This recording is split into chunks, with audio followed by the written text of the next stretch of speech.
During my interviews with law enforcement and here in this courtroom, a lot of lies were told about Sydney Loofe. I was fighting a death penalty case, so telling the truth was the farthest thing from my mind. If you know where to look on the internet, you will find that a lot of people believe those lies, and I would now like to clear those up. Sydney Loofe did not die as a result of erotic asphyxiation. I murdered her. On November 15th, 2017, Sydney Loofe, a 24-year-old cashier at a home improvement store in Lincoln, Nebraska, was expressing her excitement with co-workers, saying she had met a woman named Audrey on Tinder. The two had exchanged over 140 messages in just 4 days, and Sydney eagerly awaited the end of her shift. The next morning, Sydney would not show up to work and had not come home either. Sydney's phone was turned off and her car was still in the driveway. Sydney's mother would grow concerned, and by 5 p.m. she would report her daughter missing. Investigators would serve Tinder with a search warrant to identify the owner of the account Sydney had been speaking to.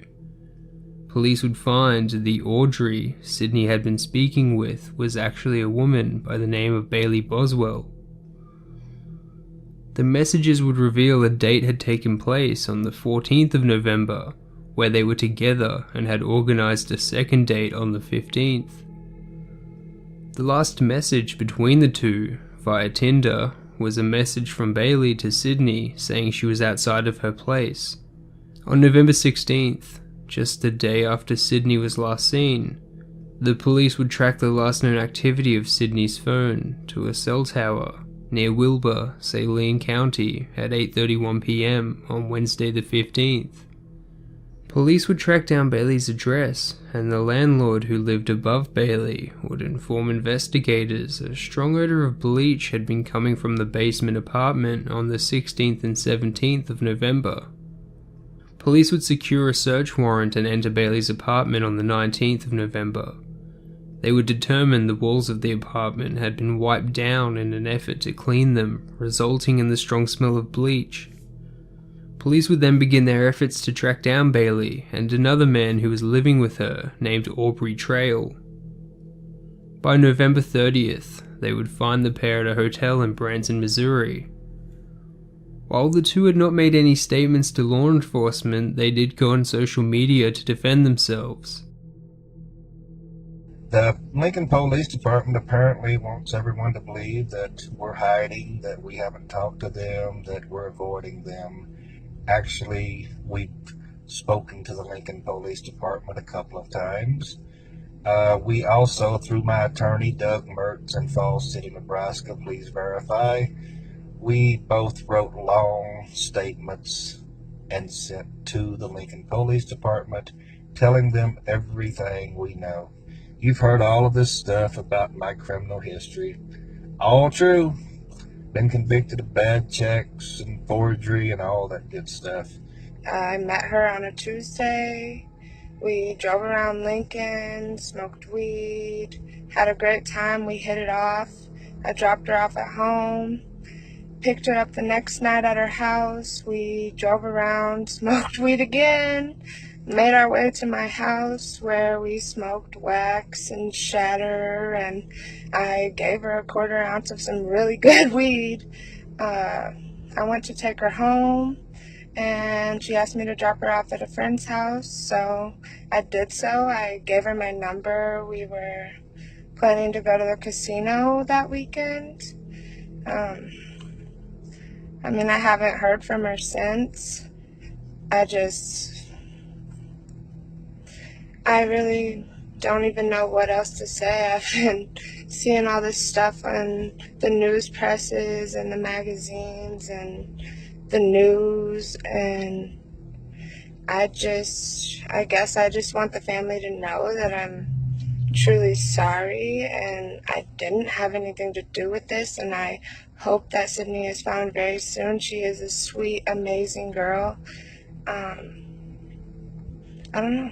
Babe, do you have anything else to say? Once located, Bailey and Aubrey were detained on the 30th of November using federal material witness warrants. After detainment, Their hotel room was searched and a phone was found. Police would determine the phone had been reset to factory settings on November the 17th. Bailey would claim the phone that they had found was hers and not Sydney's.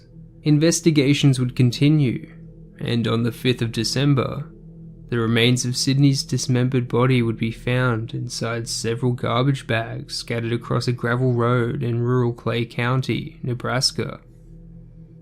A tattoo belonging to Sydney, reading, "Everything will be wonderful someday," would be found covered in knife marks on her severed arm.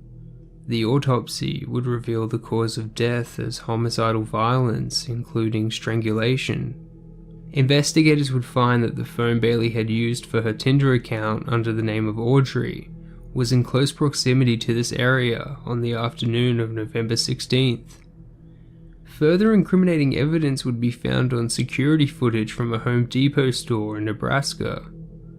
At 10:30 a.m. on the 15th of November, the pair could be seen purchasing tools and supplies police believed were used to dismember and dispose of Sydney Loofe's body. At this time, Sydney was still alive and preparing to begin her shift at work. During the interrogation of Aubrey Trail, he would admit to strangling Sydney to death with an extension cord and state Bailey had assisted in cleaning up the crime scene and disposing of her body. The truth is, I killed Sydney because of her reaction to what I had told her and shown her. I had no doubt that she would tell people if I let her go. At the time, Bailey and I both had warrants and were living the good life from our criminal activities, and I was willing to do anything to protect that. I strangled Sydney with an extension cord in the bedroom of the apartment here in Wilbur. I have always told the truth when I said Bailey was not in the bedroom when I killed Sydney. Bailey was in the living room when I killed Sydney. All I told Bailey when I went into the bedroom was to stay there. I was going to talk to Sydney.